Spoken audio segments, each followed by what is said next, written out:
Hi everyone. Today we're going to be looking at how to do a safety check on a standard revolver.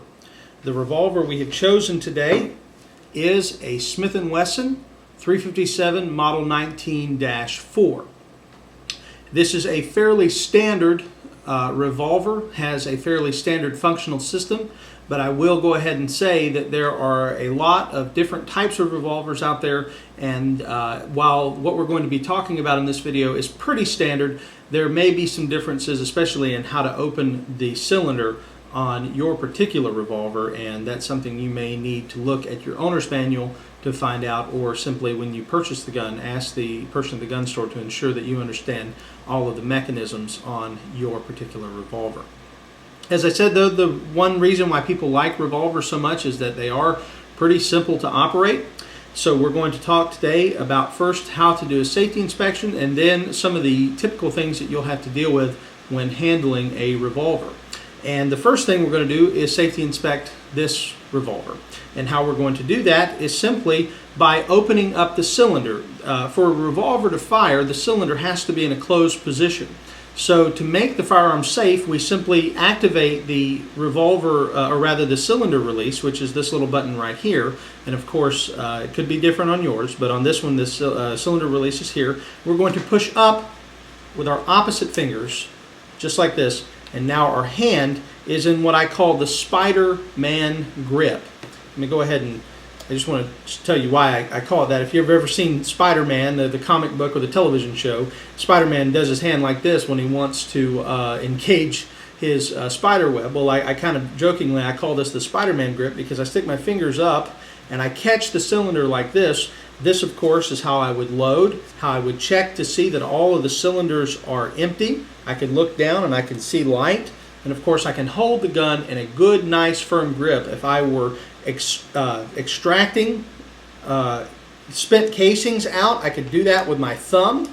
And I could, of course, reach and I could pull out my speed loader and I could load the speed loader in. And, of course, then all I have to do is press down with my thumb while removing my fingers, rotate the cylinder to lock it in place, and now I'm ready to fire again. If I'm trying to fire one cylinder and then go quickly to another cylinder. So my hand goes like this, and I hold the gun just like this, and it's a very safe way. And again, if for some reason I have some sticky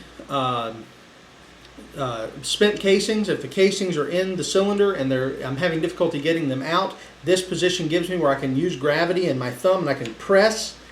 Or if I need to, I can use my other hand and really push down if I'm having trouble, of course, making sure the muzzle is pointed in a safe direction. And then I can close, knowing that the firearm is safe. Now, another issue that you may have with a revolver is if you were to come into a room and find a revolver, or perhaps someone had been, which this should never happen, but let's say someone had picked up a revolver and had cocked the hammer back and left it sitting down. Well, if there are bullets in the chamber, or even if you don't know if there's bullets in the chamber, and of course you could possibly be able to see, but you can't see for certain that there's a bullet in the chamber, then this gun is going to be handled very, very carefully, because as we can see, keep it pointed in a safe direction, as we can see, if I just barely touch this trigger, the gun will go off. And if there was a round in the chamber, then of course it would have fired. And so this is the most dangerous position that a revolver can be in, just left sitting. And of course, I would hope that you would never do this, but if you would ever encounter a gun in this situation, and I've watched on different law enforcement television shows where they've actually found guns in this condition. And what you have to do in this condition is you have to decock the gun. If you're in charge of making this gun safe, if you found this gun or someone has handled this gun and it's in this position and you're in charge of making it safe, the first thing you need to realize is keep your finger off the trigger. Again, just barely touching the trigger can cause that hammer to fall, and we don't want that to happen. Especially if we don't know if there's a live round in the chamber. We've already safety checked this firearm. We've looked and visually inspected. We know. However, close, in that situation, you wouldn't know if the hammer were straight back like this. So what we have to do is we have to decock safely. Now, the first thing I would recommend is that you, of course, keep your grip on the pistol like you would normally keep it for shooting. Take your non-shooting hand and place your thumb against the hammer, not against the firing pin, because we'll see in a minute if you release it can pinch, but against the back of the hammer, so that if you do accidentally slip here, at least you have something to protect if it does travel forward. Now I know most people when they're decocking, decock simply like this, but I'm giving this to you just as an extra precautionary measure. Remember, 2 is 1, 1 is none. This is one fail-safe. Well, this is my second fail-safe. If I put this here, it might pinch my finger, but it might also keep from a live round going off. So I just place my finger here just to protect. Now, what I'm going to do is I'm going to pull back and take the slack out of the hammer. I'm going to release the trigger at the same time and let the hammer travel about halfway forward, keeping my thumb there as long as possible. Now I'm going to let go of the trigger, and I'll let both travel forward together. And as long as the trigger travels forward along with the hammer will not go forward and strike a firing pin, even if it's let go on accident.